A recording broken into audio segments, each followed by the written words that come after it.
You know, it feels like every week there's another job simulator popping up. Car washing, gas station running, power washing, even lawn mowing. And honestly, that's no accident. The rise of affordable dev tools and modular engines mean just about anyone can build a sim game. And while that's awesome, it also means there's a lot of feeling of same-ishness. So when Recycling Center Simulator caught my eye, I'll admit, I was skeptical. But curiosity got the better of me and I reached out to the devs. They kindly sent me a free key to check out, and after a few dozen hours breaking down scrap and watching my tiny facility grow into a humming machine, I think I'm ready to answer the question: should you make time for Recycling Center Simulator?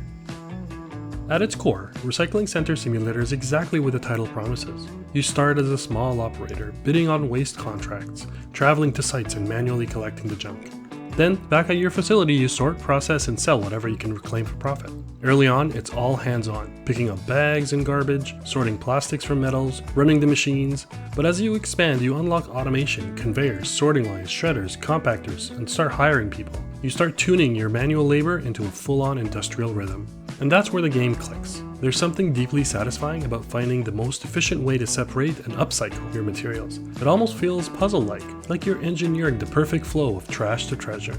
Collecting, on the other hand, started off fun, heading off to sites, exploring, picking up things, but it quickly became super tedious. The same sites, same objects, same routines. Selling too felt very much like a chore. It's functional but not exciting. The real magic happens once automation began, watching the machines and hired workers handle the grind while I optimized layout and production flow. That's when the loop showed its depth. It reminded me why I love systems-driven games so much, and when the mechanics themselves become the story, that's when the magic happens. Now, this is an indie sim, through and through, and you feel it. The visuals are basic, the audio is minimal, and there's that small team quirkiness you'll notice everywhere, like objects clipping weirdly, occasional pathfinding oddities, and UI hiccups.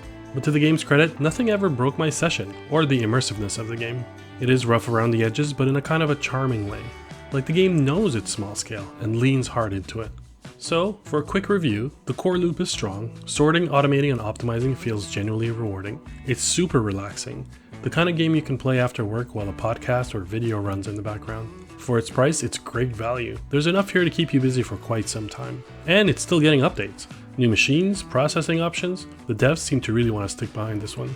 However, it does get repetitive. The environments, like I said, tasks and visuals, they don't evolve much over time. Collecting and selling can feel like filler between all the good stuff. And like most indie sims, you'll need patience for some fiddly mechanics and small annoyances.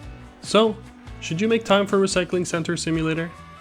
If you love management sims with strong systems, where progress feels earned through clever optimization, then yes, absolutely. It's a humble but surprisingly satisfying loop that scratches that automation itch. If, however, you're looking for something with narrative depth, visual clarity, or some big surprises, you might find it a bit, or actually very monotonous.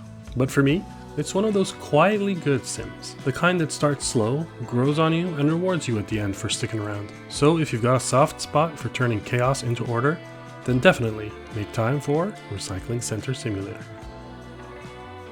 Thank you so much for watching. If you enjoyed this review, please consider subscribing for future content. You can check out more videos right now, and remember, always make time for games.